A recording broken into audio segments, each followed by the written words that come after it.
Good morning, everyone. So let's start. So in the previous lecture, finally, we talked about middleware components, right? So here you can see that in this slide that when a HTTP request arrives, right, then it executes that specific business logic or the application logic, which is written before the next method, right? And then as the next method will call the next middleware in the pipeline of configure service method. Then the request will reach to the next middleware. So again, it will execute its code, and then again, it will call the next method. And so the middleware transfer will happen to the next middleware. And here, say we have only logic and say there is no next method. So from here, right, the pipeline will start reversing, right? So any response if to generate, that will be generated, okay, and it will be passed back to the middleware 2. So here, if you have any code after this next method, that will execute and it will modify the response if required.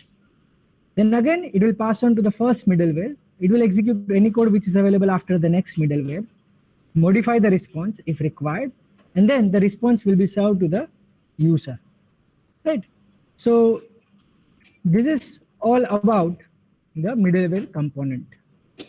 Now, let's start learning about different middleware components. So we know that how middleware works, right, in the basic manner. So how to add and use different middleware component, that is our focus. For example, say we want to serve static files, right? For example, like JavaScript files or image file, right? Anything. Now, say by default, the .NET Core application doesn't have any middleware component which will serve the static file. Okay, so we need to add a middleware which will allow us to serve static files to the user. Okay, now first of all, that where to keep our static files, right? If you are aware in the .NET framework, you can create a folder and then you can place your files, static files anywhere in the project hierarchy. Okay. Here, by default, you need to create a folder www root. Sometimes when we create an application with empty template, this folder is not available. Okay, so you need to create. So we are adding a folder, a directory with the name www root. And in this directory, we need to keep all our static files. Okay, that's the default behavior. Okay, if you keep the static files out of this folder, then you need to make some configuration changes. Okay, it is allowed. Okay, if your design requires to do that, you can do that. But for that, it's not a default behavior. So you need to change some configuration options. So let's not get into that. Okay, so we create this folder www root. Okay, and within that we keep our static files. For example, like here I have one image file ddu.png. Now say here, when I request that file, localhost colon the port slash ddu.png, then it is not displaying the image file I have requested. What it is doing is it is executing the other middleware components. If you see the recent code, and it is executing this. This is our recent code, right? And that's why it is writing this context.response.write async MW3 request handled and response produced for the response. Right? So it is writing this, right? So why it is not displaying image? That's the question. We are requesting the image, but it is not displaying image. What could be the reason? Anyone? Please type your answer in the chat box. What could be the reason that though we are requesting image, still it is not displaying it? And we know that it is available in the www root folder, right? So what could be the reason?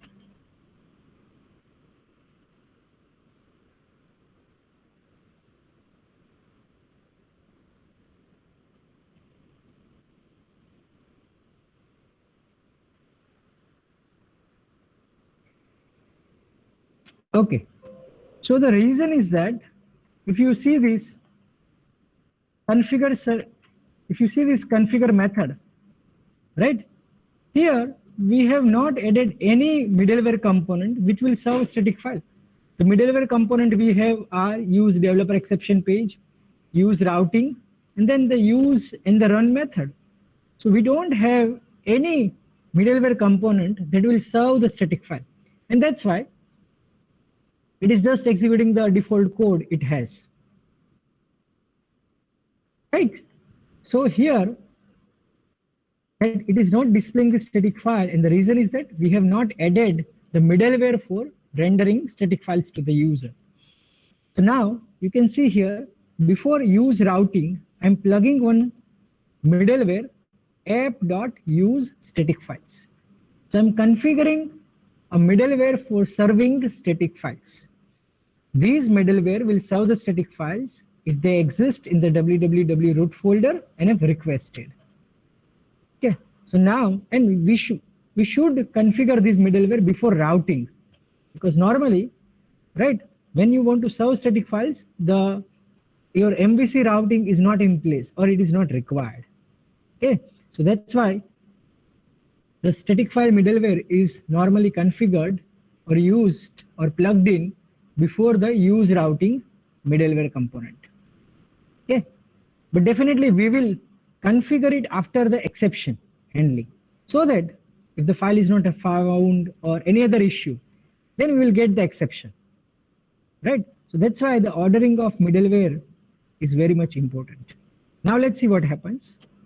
So now, say when we run this file, that means to a root URL, we see hello world. Because when it is a root URL, that means you are not requesting a static file, right? So these middleware use static files will not execute. It will go to use routing, but we don't have any route, right? And so it will run this method app.run, and it will print simply hello world onto the response stream. Okay, so that's why we simply have the hello world when it is a root URL. But when you request the static file ddu.png, it will serve the static file. Now it works, right? When it is requested, it works because we added the middleware for that. Okay, so in core, whenever say everything works fine, but what you intend to respond, right? The response is not generated. The first thing you need to check is that the respective middleware is present or not. That's the first way to check. Okay, now normally we should not keep say images file directly in the www root folder, right? We create a hierarchies of folders, like folders for CSS, images, JS, etc. Because later on we'll also include Bootstrap and other things, right? So respective CSS and JS can be in their folder. Images can be kept in the respective folder, right? So the structure would be better. Okay, so like here, fine. So now we have this image in the image folder. Okay, then say we have default file, default.html. Many a time, say when the user requests the root URL of your website, for example, ddu.ac.in, right, or egov.ddu.ac.in, then it will serve a default page. Okay, so now how to serve a default page in .NET Core application? So again, this default page is a static file, right? If the default page is some view of your controller or models, then the thing would be different, right? But when you have a default page which is static, okay, so in respect to that, we are discussing this case. So again, it's a static page which we want to render in the default, okay, when the user requests the root URL. Now this default page can be named in 4 different ways: default.html, default.htm, index.html, and index.htm, right? The standard conventions. Okay, so now we want to serve this default page. Then who will serve the default page? Default page is a static file. Default page is a static file. So definitely the static file middleware will serve this page. But when you are requesting the root URL and you want this default page to be served, then how it will know that, okay, the request is for root URL, but I need to execute root URL slash default.html. That means URL rewriting is required. When the user is requesting default ddu.se.in, it has to execute ddu.se.in slash default.html. Right? This page will be served by static file middleware. But static file doesn't have any idea that when there is a root URL, okay, I have to execute this page. Right? So for that, for URL rewriting, we have one more middleware component, which is use default files. Please remember, this use default file middleware, it will not serve the static file. Default.html is your static file. That won't be served by use default file. It will be served by use static files. Then what is the purpose of use default files? It will rewrite the URL. When this middleware is included, and it will say, okay, if the request is to a root URL, say localhost :port/, right? Or say ddu.se.in, it is a request to a root URL, then the URL you should execute is root URL slash default.html or root URL slash index.html, right? Because these are the possible default file names. So please execute it and render the static file to the user. And who will do that? Use static files will do that. Okay. So now here you see that here the request is to the root URL, and you will see that URL has not changed. Why? Because internally this default file will change the URL, okay, and then the static file will render the default page. So the URL has not changed. Okay, later on we will see that, okay, so actually for user URL has not changed, for system URL has changed, right? And it has different consequences, right? In terms of when there is a problem. And once the problem is recovered, which page to go back. For example, for this page, authentication is required. Then there will be an error that there was no authentication. But once the user will do the authentication, the user must be again redirected to the default.html. That's what happened in the normal system, right? It will not go take you to the index.html or say the default page, right? To whichever page you were or you were requesting, authentication was required. So the login page was given. As soon as you log in, you will be taken back to the page you requested, not the page they decided.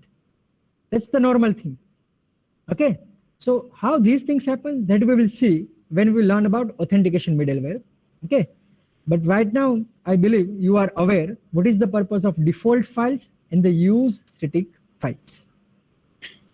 Okay. I'll just check the chat window if there is any question.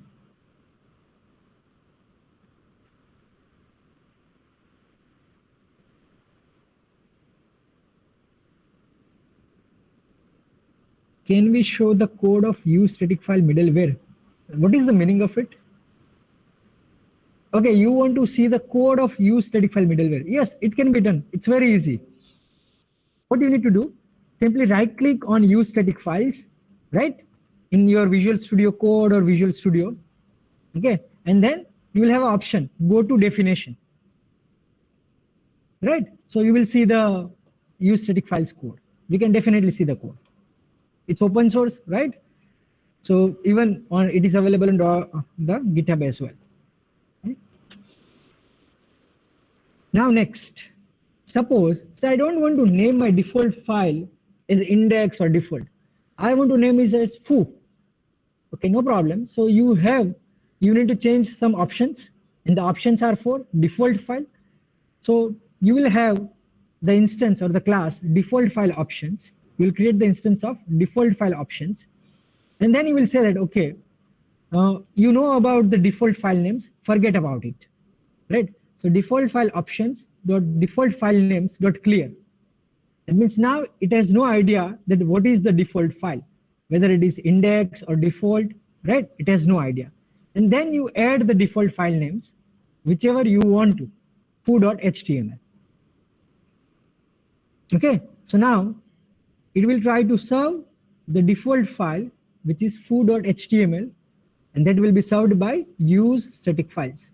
So the URL rewrite would be root URL to root URL slash foo.html. Okay, so that is how even we can change the default file names. This is just an example, okay, that how you can configure different options. And normally, say, whenever you have a middleware, for example, you have used developer exception page. That's a middleware. Now, so for this middleware, you want to change some options. Then it will be use developer exception page options, right? So that we'll talk about. I think we have a couple of slides regarding that. So there we'll talk about that what is conventions of option class. Okay. Then use file server middleware. So this use file server combines the functionality of use static files, use default files, and the use directory browser middleware. That means when you need static files middleware, when you need default file middleware, then why to use two middleware? Use simply one middleware, which is use file server. So it will serve the static file. It will allow you to set up the default file options, as well as it will allow you to browse some files from your directory.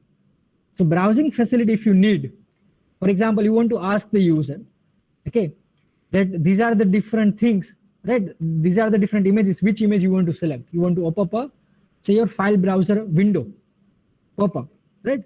Then in these situations, you need to use file server middleware, okay, which will allow user to browse the directory structure.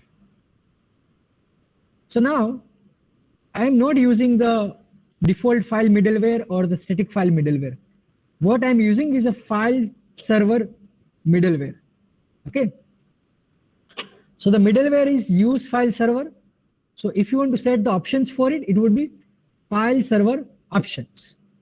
If the middleware is use developer exception page, the option class would be developer exception page options. Okay. So here for the file server, we are setting some options. Which option we want to set? Simple. Forget about all default file names. That means clear it. And then my default file name is foo.html. And then use this file server with these options I have specified. Right? So it will rewrite the URL and then it will serve the static file. But here again, the actual URL has not changed. Okay, and that's the normal thing, right? Normally, when the user has this kind of situation, the URL won't change. And the reason is security, right? That your actual business logic is not disposed to the end user, right? And programmatically, we can have both URL. When we want, we can get it. So that's not an issue, okay? So here again, the URL has not changed, okay? So these things initially might seem very basic, right? But as we'll dwell into authentication and authorizations, right, you will start realizing that these things are very much important. And there are many reasons for designing the URL or response URL in this manner. That why we are not letting URL change. Okay, so the file server will combine three middleware components: static file, default file, and the directory browser. Okay. For example, here, now we have this use developer exception page middleware. Okay. And now you can see that in the app.run, I'm throwing an exception. And then I'm writing await. So the green squiggly line is because it's a dead code, unreachable code. Okay. So here, I'm trying to throw this exception. Okay. So when the user will request the root URL, right, what will be the output? Any idea? What will be the output? Whether it will throw the exception or whether it will write hello world or a 404, what could be the output?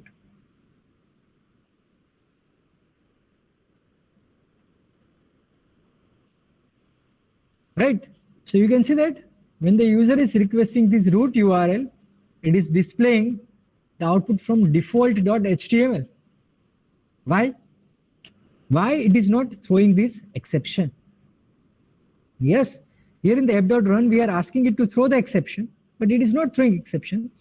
Actually, it is using this use file server and serving the default page. So why this is happening? Anyone?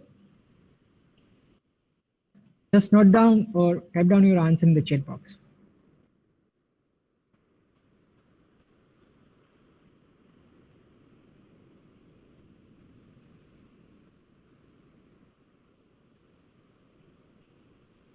Okay, before that, here there are some questions. If more default file, then which is preferred? Whichever is available first, that will be preferred. Right? Then if we include use default file, repeat use file server. So use file server is essentially used for three purposes. When you want to serve static files, when you want to serve default files, and when you want to allow user to browse the directory structure. Then instead of using three different middleware component, you can simply use one middleware component. When it is useful, when for all of them or most of them, you need to set options, right? So you instantiate its class, option class, you set the options, you add the options, right? For each different middleware. Instead of that, you can simply use file server options class, modify all the options, add the options, and use the middleware. That is more convenient. That's why. So here we are getting this problem, and the reason is that as the use file server will execute, it will know that, okay, it is a request to the root URL. So I must rewrite the URL to the default file and I must serve it. So it will serve the request, and so the response will go back, right? The request will not travel to the use routing middleware or the run. It has not reached to that middleware at all, because it has to serve, use file server has to serve the default file, which is available. So it will serve, no problem. And so it is done, right? From there itself, the middleware component has reversed, right? That's why we don't have error. But now, so suppose now we want to throw this exception, then what should be the URL? We want to throw this exception that some error processing request. Then what should be the URL? Yes, can you figure out the URL?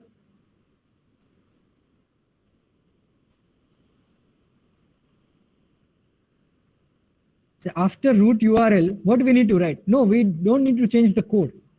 We need to change the URL. Correct. You specify some file name, right? So here, say after root URL, you request something. That means the request is not for root URL. So it has not to serve the default file. So the request will go ahead, right? So it will go to the use routing, right? But there is no endpoint. So the use routing is meaningless here, right? So it will go to app.run. And as it will go to the app.run, it will throw the exception, right? And so now here we have a developer exception page.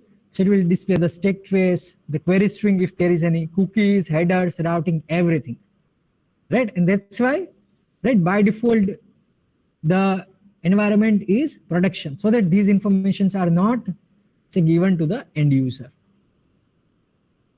Okay. Now, so you can see here that I'm changing some code in the earlier part, in the developer exception page. So I'm setting some options. So the option I'm setting is that source code line count 10. That means the line at which the error is encountered, before that 10 lines and after that 10 lines should be displayed in the exception. So that will help me, right, to identify where it could have gone wrong.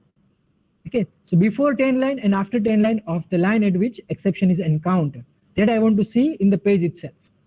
Okay, so now you can see here, this is a line, the throw at which the exception is encountered. So before that 10 lines are shown, after that there are no 10 lines. That's why all the lines which are available, that are shown, right? So in this manner, there are many options so that you can get from the website. Okay, so this is how we can set the options. It is very simple. The middleware is always starts with use, like use file server, and the option class would be file server options. The middleware is use developer exception page. The option class is developer exception page options. It's a convention and it is followed. Okay, so it is very easy to remember, right? When you use a middleware, you need to change its option, then you know what is the option class. Okay. Now, here, what are we doing? We have the use file server first, then we have routing, which is again meaningless, right? Because we don't have the match endpoints, right? Or execute endpoints. Then we have app.run, and then we have exception handling in the pipeline, right? So here, when we will execute this code, then what will happen? Any idea? When we will run this code, what will happen? Definitely the app.run will throw the error, right? If it is not a request for the root URL, right? It will throw this exception, but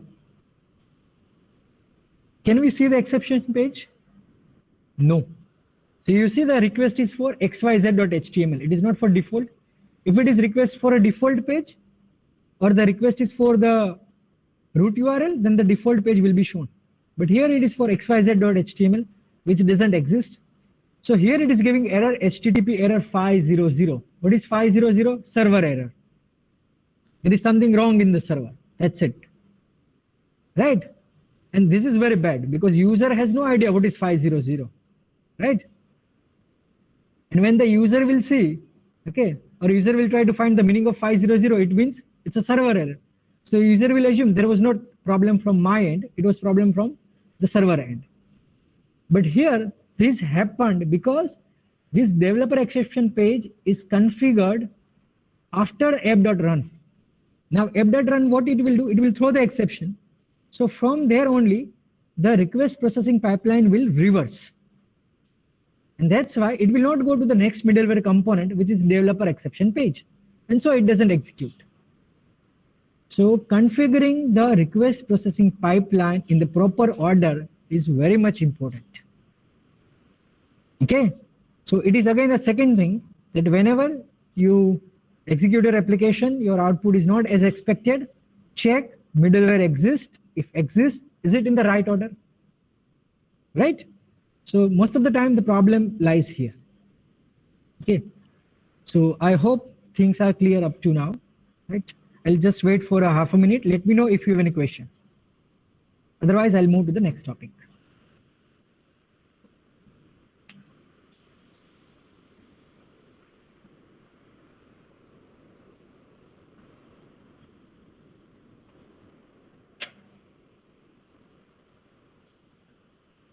Mostly by the end of this week, the notification for your first project that you require to implement in .NET Framework will be sent to you. Okay, and you will be required to submit your first project after your third sessional examination. Right, so we'll give you some, say, couple of days, probably more, at most a week, right, to submit your first project that is in using .NET Framework, because most of the topic are covered in .NET Framework, right? So you can start implementing your project immediately after your second sessional examination, or you may use the next week as well, right? So that notifications will be out in 1 or 2 days, or at most by the end of this week. And that notification will also have your second project, which is you need to implement in .NET Core. Okay, so if you want, you can start right away, or you can start after you finish with .NET Framework project. Okay, but that you will require to submit as per the deadline of your, say, Viva and term submission.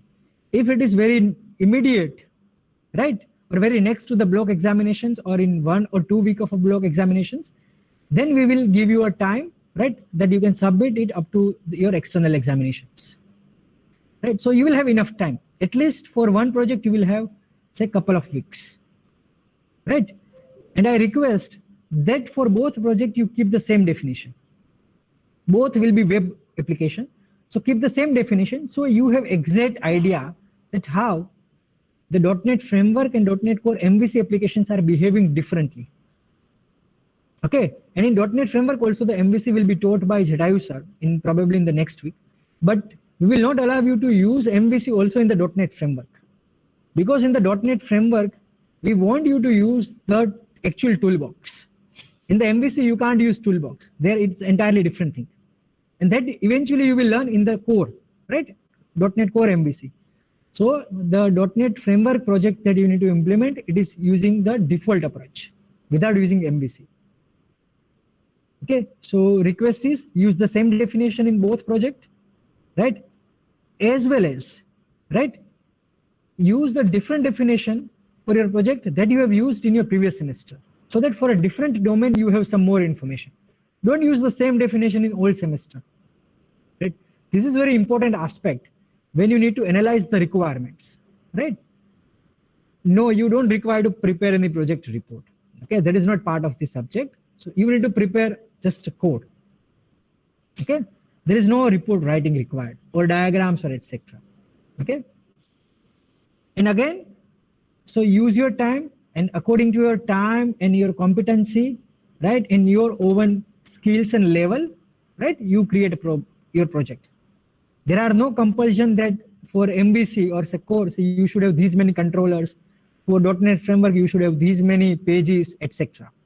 Okay? In your capacity, whatever you can do by truly writing your code by yourself, that you do. Yes, so in .NET Framework the project would only comprise of web forms. Yes, right, because when you will write the project, then you will learn about many more functionality, because project will give you exposure to more concepts, right? Because right now it is not 100% physical, right? And in current situation it is not possible at all as well, right? So we can't say help you learn every concepts like we do in say normal way. So the project is the best way. Okay, fine. So let's continue with our lecture now. Now, software development environment. This is the last topic, and then we'll start with MVC. Okay. So normally the development environments are three: development, staging, production. Development is the environment where you are just developing the code project. Staging means when actually you have started with testing, but you want your environment to be as similar as production.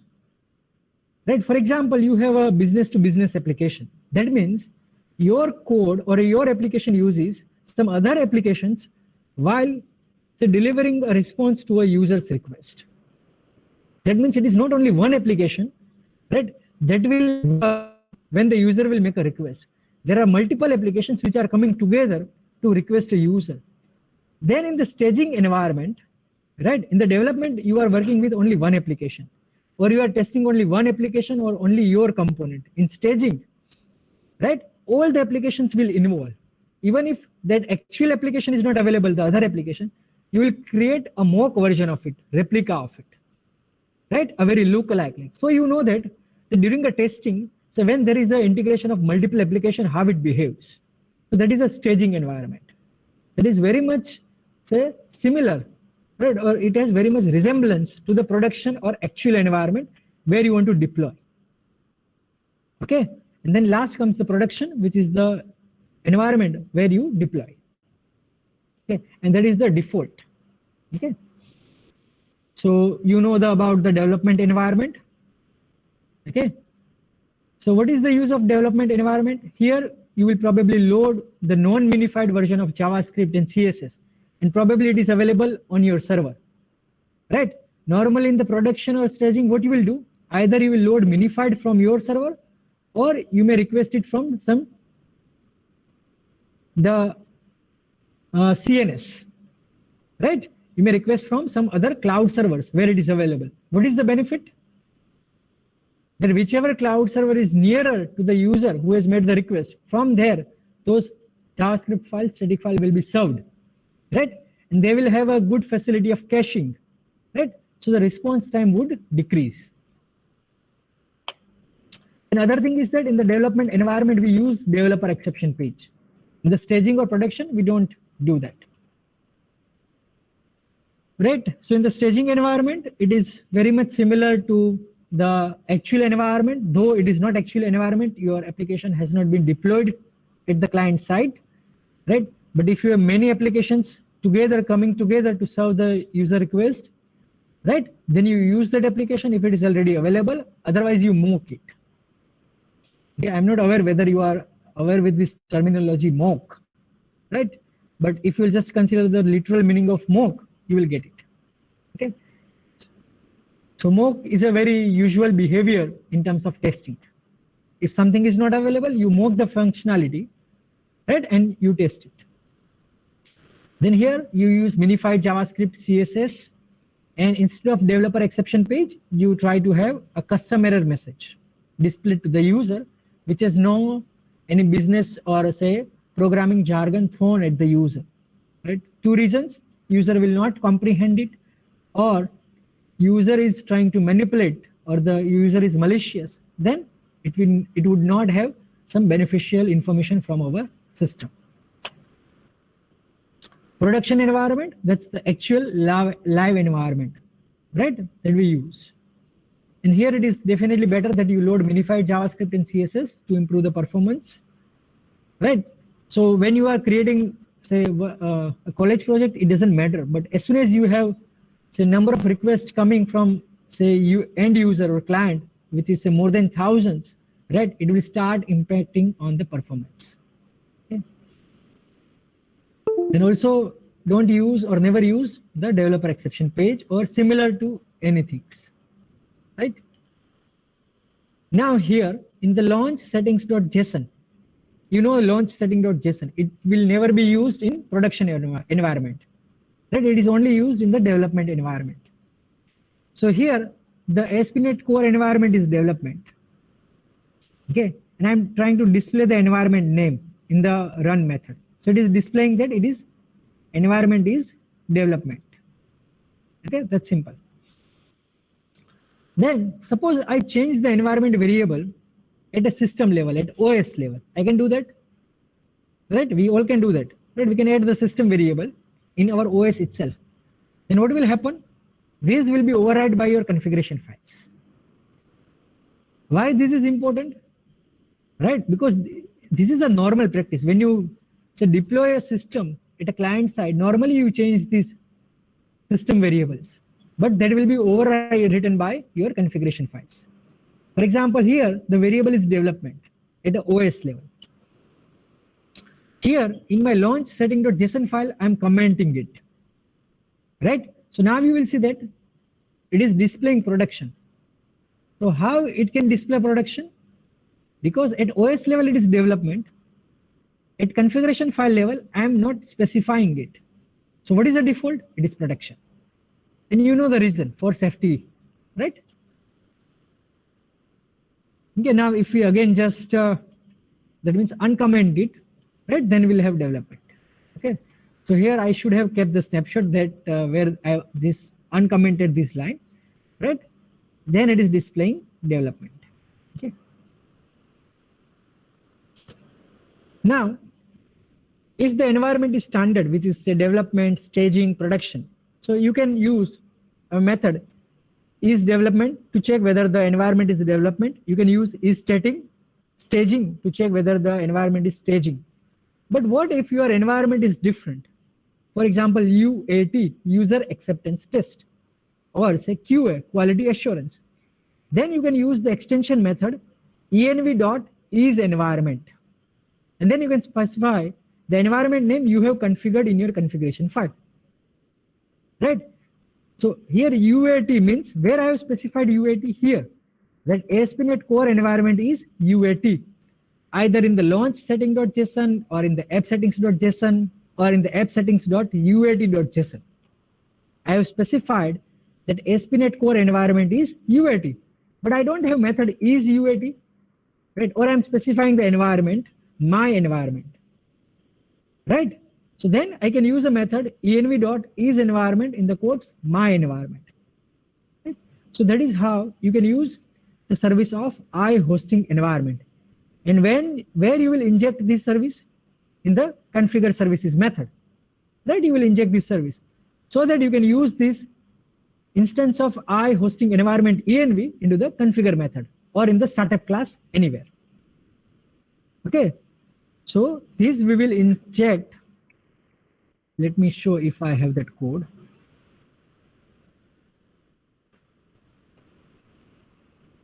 Yes, here we have this iWebHost environment. So it is injected in configure method, right? Because we want to only use in the configure method, right? If you want to use in the startup class, then you can inject it in the configure service method as well, right? So that we will also see when we'll start with the database. Okay, there it is useful. So that is all from these all requirements that we need to learn about before the MVC part. Let me know if we have any questions. No. So we have some time. So let's finish some questions and then we'll, in the second lecture, we'll move with MVC. So what is the difference between .NET Core and .NET Framework in one line? Okay, whatever comes to your mind, just note it down. What is the difference between .NET Core and .NET Framework?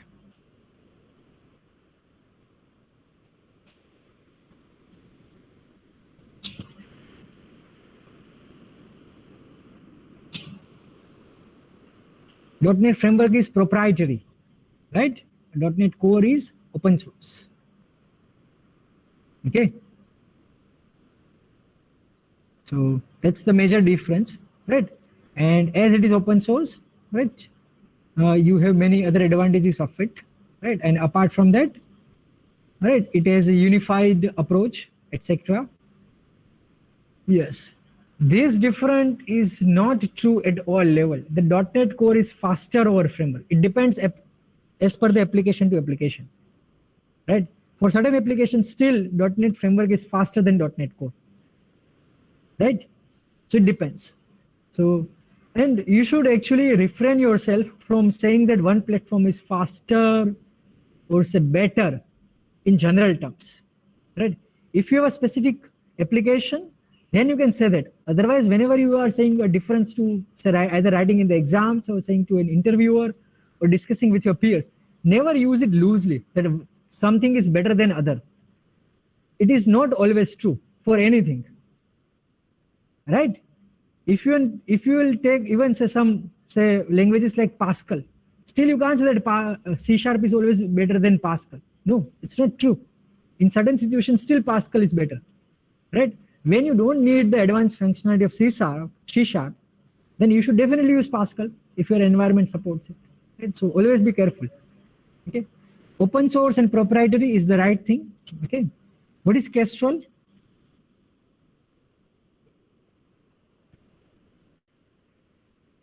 No, .NET Core doesn't have web forms, right? Because with .NET Core, either you have views or web component, view component, but you don't have web form. Web form is only available in .NET Framework when you don't use MVC. Yes, .NET Framework is depreciated. That's true, right? But its support is still not stopped. Okay. Kestrel is a web server, okay, but it is open source web server, right? And it is a default web server with .NET Core CLI, right? If you write this statement, it's the default server with .NET Core CLI. No, Kestrel is not same as Nginx. It is different.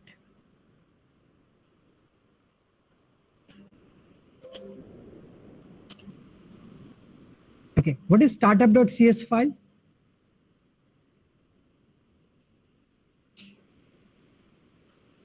When the question is what is startup.cs file, then your answer should not start with that it has two methods, configure and configure services.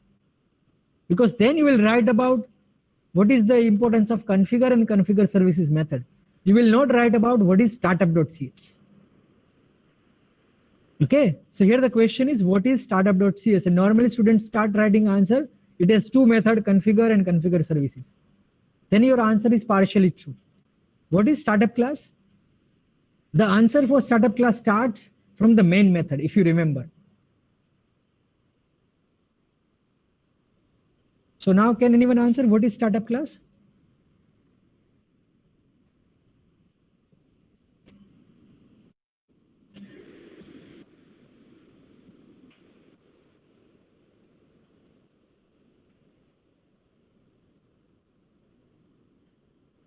No? Okay, let me just take you to that code. Probably that will help you.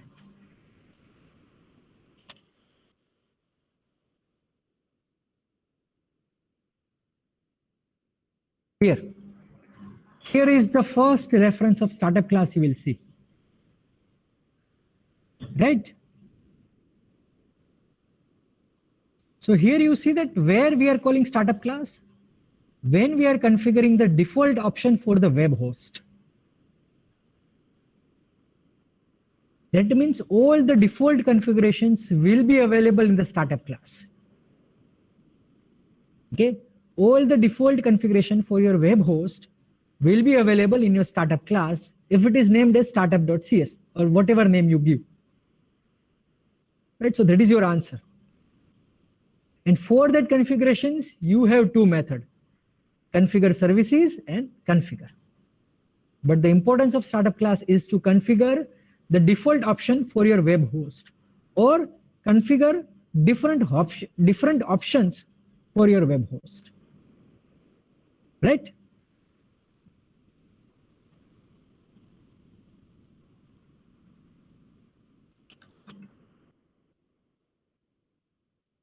I hope that is clear now.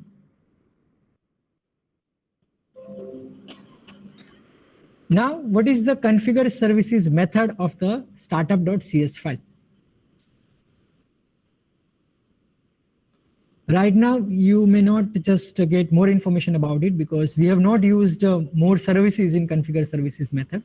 But as soon as we'll start with MVC, you will get an idea, right? That how we are using configure services method. So configure service method is basically used for injecting services into our application. So it will have all those services which you want to inject in your dependency injection container. Whichever services you want to use, those services you will inject, right, into the configure services method. For example, you want to use MVC, you want to use controllers, say you want to use authentication, you want to use database services, etc. All these services first you will configure into the configure services method, and then required middleware you will have in configure method. Okay, so here you will configure all the services which you require to inject for your dependency injection. What is configure method? Now this you should be in a position to answer. What is the configure method of the startup.cs file?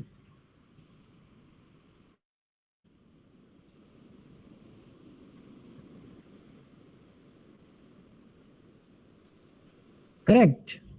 It is for configuring the request processing pipeline.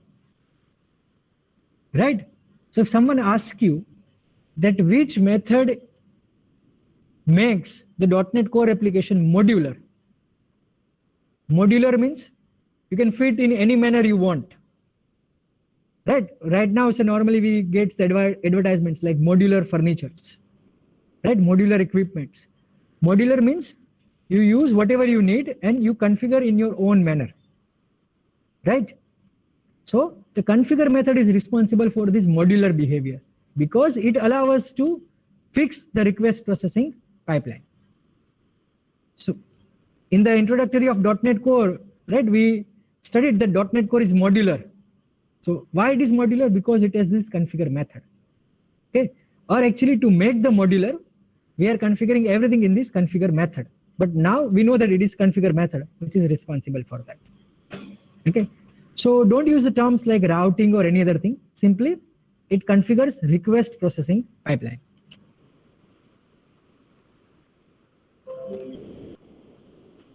You know what is middleware, right? How to handle errors in the middleware? Use the middleware component, either the standard developer exception page, right? Or if it is not a, say, the developer environment, then configure some controllers and action methods to handle your errors, right? So, but that we have not covered, right? So you don't know about it. So here you can simply say, use developer exception page, middleware to handle errors, and use it as early possible in the middleware pipeline, right? So here the question is how to handle. That means which middleware you will use as well as where you will use.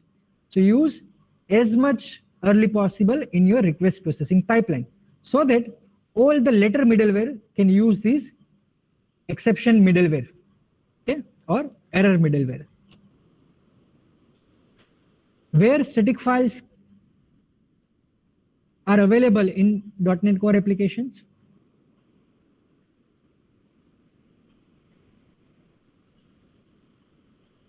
www root, correct. Right.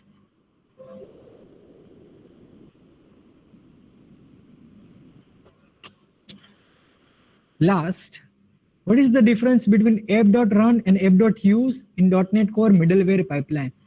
This is a very popular interview question, right? To whichever website or whichever book you refer for .NET Core, these questions will be there in first 10 questions. What is the difference between app.run and app.use?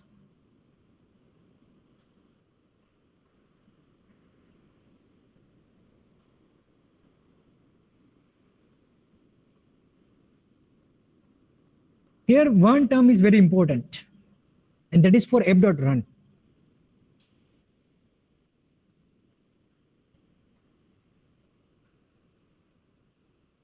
You are writing the correct answer, but it is missing one important word. App.run is a terminal middleware that will convey everything, right? To a person who knows about .NET Core, you don't need to say that, okay, app.run will generate response or app.use will use the next method to go to the next middleware. What you need to say is that app.run is a terminal middleware, and in the app. You can use app.use when you need to configure one more middleware after app.use. And for that, you can use the next method or next extension method, right? So simply app.run is a terminal middleware. Okay, that conveys everything. Fine. So now it is 9:38. So let's take a break, right? So we'll resume at 9:45 and we'll start with .NET Core MVC. Thank you.